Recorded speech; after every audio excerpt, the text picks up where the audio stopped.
I normally steer clear of high-profile cases, but this Justin Baldoni and Blake Lively lawsuit has caught my attention because I help people recover from toxic relationships.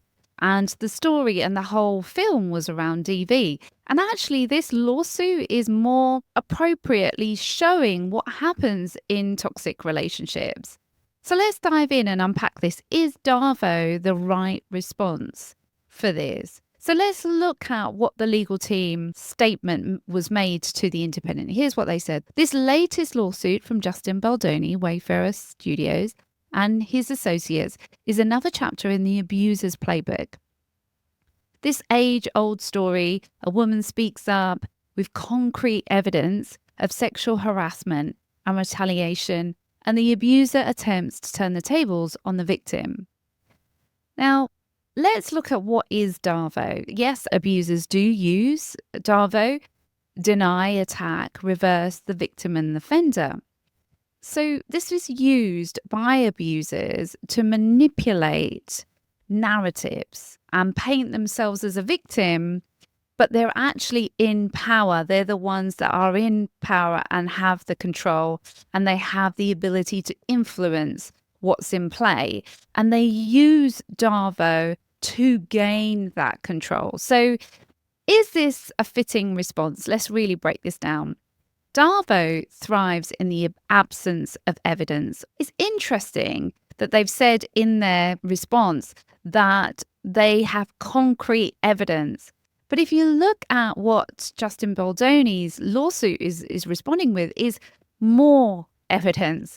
DARVO only thrives in the absence of evidence. That is what happens. Because without facts, the person using DARVO can deny the truth. Even if they say they have evidence, they can deny it and attack the real victim and pretend to be the victim themselves. It's really about creating reputational damage. That's what toxic relationships do. Worried about their reputation with millions of followers, etc.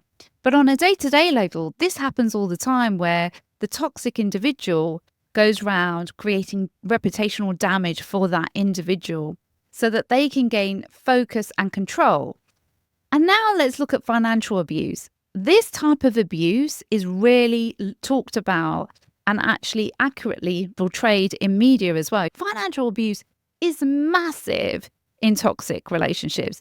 You will find that toxic individuals will try and manipulate situations so that they have financial gain over their individual. They want to break them down financially. For instance, if you have children with a toxic individual, they won't pay. Partners withhold financial support. They drain joint accounts. They financially blackmail in order to maintain control.